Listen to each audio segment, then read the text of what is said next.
আসসালামু আলাইকুম। এক্সেল শিটে যেমন সান লিখে ড্র্যাগ করলে 7 দিনের নাম চলে আসবে, ঠিক তেমনি জানুয়ারি লিখে ড্র্যাগ করলে 12 মাসের নাম চলে আসবে। এখন আমি বা আপনি চাই যে ঠিক এমন করে আমার যে প্রোডাক্ট আছে বা কিছু ওয়ার্ড আছে যা আমার দৈনন্দিনের জন্য প্রয়োজন, তা যদি এভাবে একটি প্রোডাক্টের নাম লিখলেই বাকিগুলো ড্রাগ করে নিয়ে আসা যায় তাহলে কেমন হয়। আসুন আজকে আমরা এ বিষয়ে জানবো। তার আগে ফেসবুক থেকে দেখলে ফেসবুক পেজটি ফলো দিয়ে যাবেন এবং ইউটিউব থেকে দেখলে ইউটিউব চ্যানেলটিকে সাবস্ক্রাইব করে যাবেন। প্রথমে আমরা যে লিস্টটি আছে তা আমরা টাইপ করে নেব বা একটা সফট কপি এখানে রেখে দেব। এখন প্রথমে উপরে ফাইলের উপর ক্লিক করব, তারপর অপশন মেনুতে ক্লিক করলে একটা ডায়লগ বক্স বের হবে। এখন এই বক্সে অ্যাডভান্স নামের একটি ট্যাব রয়েছে, তারপর জাস্ট ক্লিক করব। ক্লিক করার পর নিচে স্ক্রল করে আসতে থাকবো। স্ক্রল করতে করতে একদম শেষের দিকে আসবো।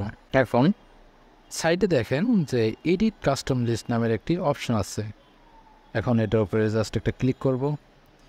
ক্লিক করলে দেখবেন লিস্ট এন্ট্রিজ নামের একটি অপশন আছে। এখন আমরা চাইলে একটি একটি করে টাইপ করে লিখে দিতে পারবো, কিন্তু আমরা আগেই একটা লিস্ট তৈরি করে রেখেছি। আমরা এখন এটা কাজে লাগাবো। তার জন্য দেখেন নিচে ইম্পোর্ট লিস্ট ফর সেল নামের একটি অপশন আছে। এখানে মাউসের কার্সারটি রেখে আমরা যে লিস্ট করেছি তা এভাবে টেনে সিলেক্ট করে দেব। তারপর ইম্পোর্ট বাটনে ক্লিক করলেই সেই লিস্টটি ইম্পোর্ট লিস্টে চলে যাবে। দেখেন এখানে পাশে লিস্টটি ডিফল্ট হিসেবে রয়েছে কাস্টম লিস্টে। এখন ওকে করে বের হয়ে আসবো। তারপর সেই স্টকে রাখা নামগুলো যে কোনো একটি নাম লিখে ড্র্যাগ করে দেব। আপনার সেট করা সেই প্রোডাক্টের লিস্ট এখানে চলে আসবে।